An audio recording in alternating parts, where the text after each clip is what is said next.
Hello everyone, welcome to my channel the regal life. তো আজ মহাশিবরাত্রি আর আজ 8 মার্চ, আর আমি রয়েছি কলকাতাতে আমার হোম টাউনে।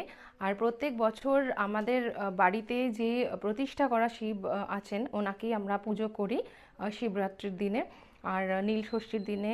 তো অ্যাকচুয়ালি আমাদের যে পুরনো বাড়ি ছিল ওখানে আমার দাদু ঠাকুমার আমলে ওনারা একজন পুরোহিতকে এনে প্রাণ প্রতিষ্ঠা করিয়ে শিব পুজো করেছিলেন, এবং যিনি পুজো করেছিলেন উনি চোখে দেখতে পেতেন না। সেই পুরোহিত যে দাদু ছিলেন উনি চোখে দেখতে পেতেন না, এবং সারা রাত জেগে পুজো করে প্রাণ প্রতিষ্ঠা করে আমাদের বাড়ির যে শিবলিঙ্গ স্থাপন করা হয়। তো সেজন্য আমরা শিবরাত্রির দিনকে আলাদা করে মন্দিরে যাই না, কারণ ভগবানের অস্তিত্ব সবার আগে আমাদের মনে, তারপরে সব জায়গায়। তো ওই কারণে আমরা আমাদের বাড়ির প্রতিষ্ঠা করা শিবলিঙ্গতেই প্রত্যেক বছর মানে শিবরাত্রির দিন জল, দুধ, ঘি, মধু এইসব অর্পণ করি এবং বাড়িতেই পুজো করি। তো আজকে অলমোস্ট সব কিছু আয়োজন আমরা করে ফেলেছি। আর 4 প্রহরে শিবরাত্রির পুজো হয়, আশা করি সবাই তোমরা জানো। তো এখন প্রথম প্রহরে পুজো হবে। তো আমি আজকে ফাস্টিংয়ে রয়েছি শিবরাত্রি, তো সকাল থেকে জলও খাইনি আর খাবারও খাইনি। সো প্রথম প্রহরের পুজো হওয়ার পর মেবি লিকুইড কিছু খাবো। তো চলো আমি তোমাদেরকে আমাদের পুজোর সিংহাসনটা দেখাই, এবং পুজোর ব্রত কথা, এবং যেভাবে আমরা পুজো করব, শিবরাত্রির ব্রত করব, সবটাই তোমাদের সঙ্গে শেয়ার করব। তো আমাদের বাড়ির প্রতিষ্ঠা করা শিবলিঙ্গ, আর বহু বছর ধরে এই শিবলিঙ্গ পুজো হয়ে আসছে। তো আমরা আজকে শিবরাত্রির ব্রতের যে আয়োজন করেছি, 5 রকম ফল, আতপ চাল, তিল, মাসকলাই, আর এখানে কিছু ফল প্রসাদ, মিষ্টি দই, 5 রকম মিষ্টি, টক দই, নীলকণ্ঠ ফুল আর আকন্দ ফুলের মালা, বেলপাতা, সব কিছুই আমরা আয়োজন করেছি শিবরাত্রি ব্রতের জন্য। তো এখন আমরা ব্রত কথা শুরু করব।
শিবরাত্রির ব্রত।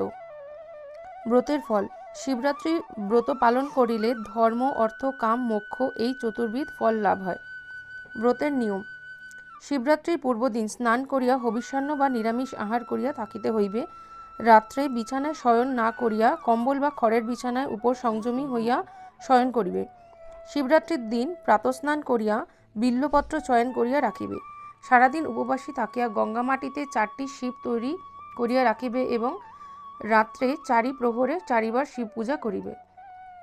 প্রথম প্রহরে দুগ্ধ দিয়া শিবমূর্তিকে স্নান করাইয়া যথাবিধি পূজা করিবে। দ্বিতীয় প্রহরে দধি দিয়া শিবমূর্তিকে স্নান করাইয়া যথাবিধি শিব পূজা করিবে। তৃতীয় প্রহরে ঘৃত দিয়া স্নান করাইয়া যথাবিধি শিব পূজা করিবে। চতুর্থ প্রহরে মধু দিয়া শিবমূর্তিকে স্নান করাইয়া যথাবিধি শিব পূজা করিবে। সারারাত্রি জাগিয়া কাটাইতে হইবে। পরদিন ব্রতকথা শুনিয়া প্রণাম করিয়া ব্রাহ্মণকে পরিতোষপূর্বক জলযোগ ও ভোজন করাইয়া দক্ষিণা দিবে। পূজার দ্রব্য: গঙ্গামাটি, বিল্বপত্র, ফুল, দুগ্ধ, দধি, ঘৃত, মধু ও কলা। ব্রতকথা। পুরাকালে কৈলাস শিখরে হরপার্বতী মহানন্দায় বসে আছেন। এমন সময় দেবী বললেন, হে ভগবান, ধর্ম, অর্থ, কাম ও মোক্ষ লাভ হেতু কোন ধর্ম, ব্রত কিংবা তপস্যার দ্বারা আপনাকে পরিতুষ্ট করা যায়? দেবীর কথা শুনে মহাদেব বললেন, শোনো পার্বতী, ফাল্গুন মাসের কৃষ্ণপক্ষে যে চতুর্দশী তিথি এবং সেই দিনে যে অন্ধকার রাত্রি হয় তাকে শিবরাত্রি বলা হয়। সেদিন উপবাস করিলে সত্যই আমার পরিতোষ হয়। এই ব্রত আমার পরম প্রীতিকর। অথচ যজ্ঞ, দান, তপে ও ষোলকলা প্রীতি হতে পারে না। এই ব্রতের গুণেই গণপতি সপ্তদ্বীপেশ্বর হয়েছে। এখন এই তিথি মাহাত্ম্য বলছি, শ্রবণ করো। সর্বশ্রীমণ্ডিত বারাণসী নগরে সদা প্রাণীহিংসুক এক ভয়ঙ্কর ব্যাধ ছিল। একদিন সে তার ধনুক নিয়ে কুড়ে থেকে বেরিয়ে পড়ল এবং একটি বনে গিয়ে নানা রকমের পশু শিকার করল। তারপর মাংসভার বহন করে নিজের কুড়েতে যাবার উপক্রম করাতে সে ভার বহনে অক্ষম হলো এবং বনান্তরে শ্রান্ত হয়ে বিশ্রাম করার জন্য একটি গাছের গোড়ায় বসে ঘুমিয়ে পড়ল। সূর্য অস্ত গেলে রাত্রি ভীষণ আকার ধারণ করল। তখন উঠে সে অন্ধকারে কিছুই দেখতে পেল না। হাতড়াতে হাতড়াতে একটি বেলগাছ পেয়ে নানা প্রকার লতা দিয়ে সে মাংসভার বেঁধে গাছে উঠে পড়ল, কারণ নিচে ভীষণ সাপ, বাঘ ভাল্লুকের ভয়। ক্ষুধার্ত হয়ে শিশির স্নাত হয়ে শীতে কাঁপতে কাঁপতে সে সারা রাত্রি জেগে রইল। দৈবযোগে আমার একটি লিঙ্গমূর্তি সেই গাছের গোড়ায় ছিল। শিবরাত্রি তিথিও ছিল, বেদ ও উপবাসী ছিল, আর তার দেহ স্পর্শ করে আমার উপর শিশির পড়ল এবং তখনই তার নড়াচড়াতে গাছের পাতাও খসে পড়ল একটি। তার এইভাবে আমার মহাতুষ্টি হলো। হে দেবী, তার পক্ষে যদিও স্নান, পূজা, নৈবেদ্য কিছুই সম্ভব ছিল না, শুধুই বিল্লপত্রই পেলাম, তথাপি মহাফল সে অর্জন করল তিথি মাহাত্ম্যে। তারপর প্রভাত হতে সে নিজের কুটিরে ফিরে গেল। কিছুকাল পরে যখন তার আয়ু শেষ হলো, যমদূত এসে হাজির হলো।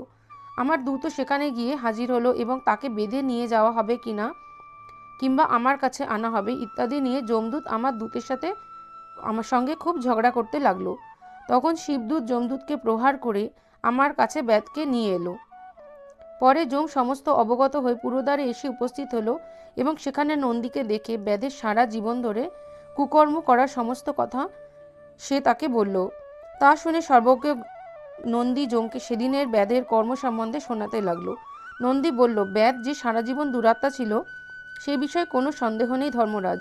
সে পাপও করেছিল, কিন্তু তথাপি শিবরাত্রির ব্রত প্রভাবে সে শিবলোক প্রাপ্ত হয়েছে। যম তখন বিস্মিত হয়ে নন্দীকে প্রণাম করে দূতসহ নিজ পুরীতে চলে গেল। হে পার্বতী, এ ব্রতের এমনই শক্তি। ক্রমশ পৃথিবীতে এই ব্রত ছড়িয়ে পড়ল। শিবরাত্রির ব্রতকথা সমাপ্ত।